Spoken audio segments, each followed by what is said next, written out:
Hi, welcome to our new show, The World Meets in Wood Buffalo. I'm Mary Thomas, the Executive Director of the Multicultural Association. I belong to India, Mumbai. Hi, my name is Jonathan Song. I was originally born in Shanghai, China, big city on the East Coast. Hi, my name is Crystal, and I'm from Bogota, Colombia. Hi, my name is Kwame Ari. I'm from Ivory Coast, West Africa. And now we're going to talk about the most interesting topic in most people's lives, weddings. Going to talk about Hindu weddings in India. It's actually called Vivah, and Vivah is the Hindu name for sacred wedding ceremony.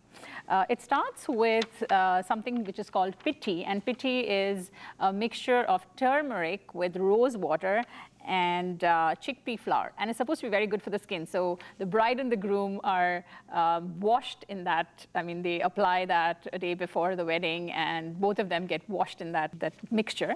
And this is supposed to be very cleansing. So, and it brightens the skin and makes you look very beautiful. And the next important thing that happens is the Mehndi Ceremony, where they put henna on the hands of the bride, and they sort of prepare her for the wedding. It's also done on the feet as well.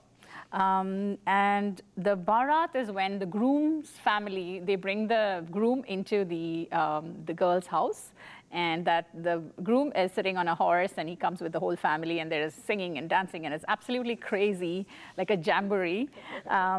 And then you have the meeting of the two families. The whole ceremony starts with kind of a puja, which is the praise to their god, God Ganesh, who's the elephant god.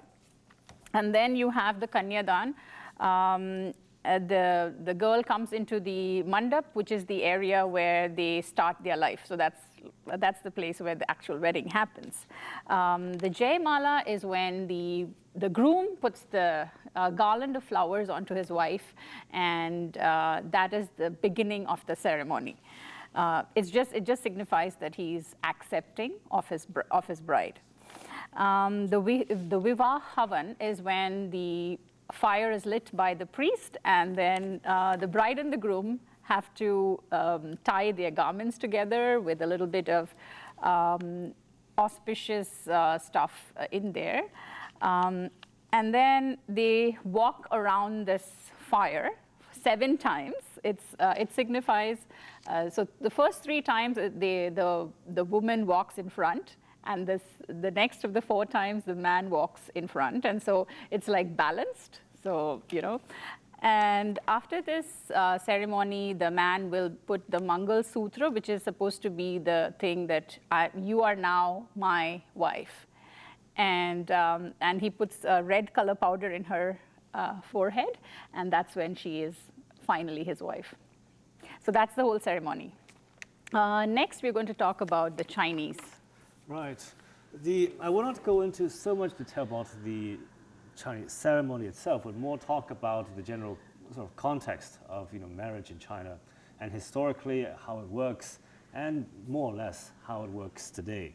The important thing to remember about marriage in China is that traditionally the individual is not the most important element of society. It's the family. So marriage is basically supposed to be a joining of 2 families. So the process starts with the matchmaker being retained, usually by the groom's family, and it's to facilitate the courtship, because you want to have this third party there, so that if things don't go entirely well, in the course of the courtship, no one looks too bad in front of the other, because these families may very well be strangers. So one does not want to, one wants to minimize risk. But if it works, if it's agreed, what will happen is that the groom's family will provide a number of gifts to the bride's family, and generally speaking, the brides will be carried in. Traditionally, it was in a sedan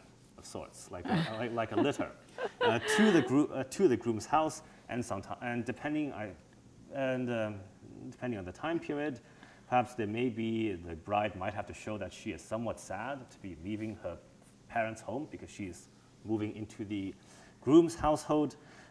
She'll arrive at the groom's household. There will be a wedding ceremony where the bride and groom, they sort of bow before heaven, before ancestors, before their parents, and then finally before each other. That's the order of priorities, in a way. And then there's a wedding banquet, big wedding banquets, and at the end of this process, yes, they become man and wife. And today, the Chinese weddings are still quite fancy. Usually, the bride is not carried on a sedan chair anymore. Though I suppose if you really want to do it that way, it can work. But the banquets are very elaborate. It's not unusual to have 5 to 10 dishes, for example, and you will have, generally speaking, the bride still moves into the groom's house, though that's starting to change. That sometimes changes now because housing is expensive in China, so you kind of move wherever you can, I suppose. And another feature that's particular, I think, about weddings in China today is they like to prepare to make an album of wedding photos like months beforehand. And these are not like wedding photos here, where they are wedding photos just of what's happening during the wedding, but they are with a professional photographer and in some romantic setting, and there'll be a carriage or a horse and they'll be in various kinds of costume. And the idea is that it's supposed to be as sumptuous as possible. Thanks, Jonathan. It was really interesting. So we're going to take a short break, and the show is The World Meets in Wood Buffalo on Shaw Cable 10. Welcome back. Colombians, we are very family-oriented. So when we get married, we made a big commitment because you just don't marry the person, you marry the whole family. So it's a big, big step. My own experience was amazing. It was very emotional, and I'm a Protestant, and I married a person who was born and raised in Canada. So we did a mix of traditions, and it was very interesting. We had lots of fun, and one of the most special moments we had was the Unity Candle. Our mothers carried a candle, and then we turn on a candle as symbolizing the union of our bodies. And after that, our parents gave us the blessings. That was also a very emotional, and it brought tears to my eyes, and it was very nice. 90% of the population in Colombia is Catholic, and their faith requires them to marry inside a church, which is very different of Protestants. We can marry in an open space. So my wedding was surrounded by mountains and with lots of flowers, there's many in Colombia. And we also had something that is called the crazy hour, and it's called the la hora loca in Spanish. And during that time, we give masks and noisemakers and party foam to our guests. And then musicians arrived, and also dancers, like traditional dancers. And everyone dances for like an hour with no stopping, so we just had lots of fun. And we had a couple of Canadians going to our wedding, and they danced too, so it was very, very nice. The Catholics, they have lots of similarities as well. But they have something special that is called las arras, that they give 13 coins. The groom gives 13 coins to the bride as a symbol that he will provide for his family. And the priest blesses those coins and also bless the couple before they get married. There's also very interesting tribes, traditions, wedding traditions in Colombia. Unfortunately, there's many that they become extinguished, but there's two big tribes still. One is the Wayuu tribe. They have very special rituals before their wedding. What they have to do is they got secluded for 2 months, and they get a haircut, like their hair is completely shaved. And they also get into a very special diet, a veggie diet, in order to look very beautiful. Slim and trim. Yes. So they need to look really, really beautiful for their wedding day.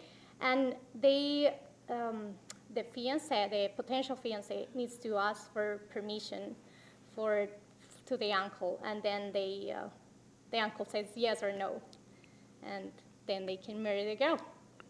Well, according to our country, I'm from Ivory Coast, which is based in West Africa. And traditionally, I'll say that we do have three facets specifically regarding the wedding in West Africa. First of all, we start with the traditional wedding, then the civic one, and at the end, the religious marriage. So marriage in Africa is an investment. So it means that to be married there, you have to have a lot of money. You have to be rich. Yeah, you have to be rich, for sure. And first of all, the marriage is somebody. If I live with my fiance and I say that we want to be married, we should go to her village where I can have a family if it's possible to do that. And we start everything there in her village because marriage in Africa, it's between two communities. It's not between two people, but it's between two communities. So that's why usually we start in a village where the fiancé, the man come with, clothes, rings, a lot of goods to satisfy what the family needs. And at the end of the day, after that one, the family has to be agree with what the husband provide. Otherwise, it's not going to happen. So I'm telling you, it's so risky to take this, this way. But definitely, it's a good investment because we've seen that at the end of the day, it's not easy to get divorced. And I want to say that when you go to the village, you bring a lot of goods for the families. And you bring salt. It is, yes, I'll come on that. So you bring a lot of gifts for the family, the parent, and your wife. And for the entire village, you bring salt. Salt. 50 pounds of salt. Why do you have to bring a salt? It's so amazing, you see. So when you bring a salt, they have to share with the entire village. Because at the end, if something happens, if you're not happy with your marriage and you're asking for divorce, they'll ask people to come because they are witness of your marriage, so they have to come to give back this soul. So that's why it's difficult to get a divorce in our tribe. Did you get that? It was like everybody in the village has to give you back the salt if you want to divorce your wife. It's hilarious. It's the same salt that you gave them. It doesn't matter. Well, you have to bring it back same amount. Yeah, it is. That's why it's real tough to get divorced in our tribe. Yeah. So it's 50 pounds for the whole village? Yeah, for the whole village. All right. Yeah.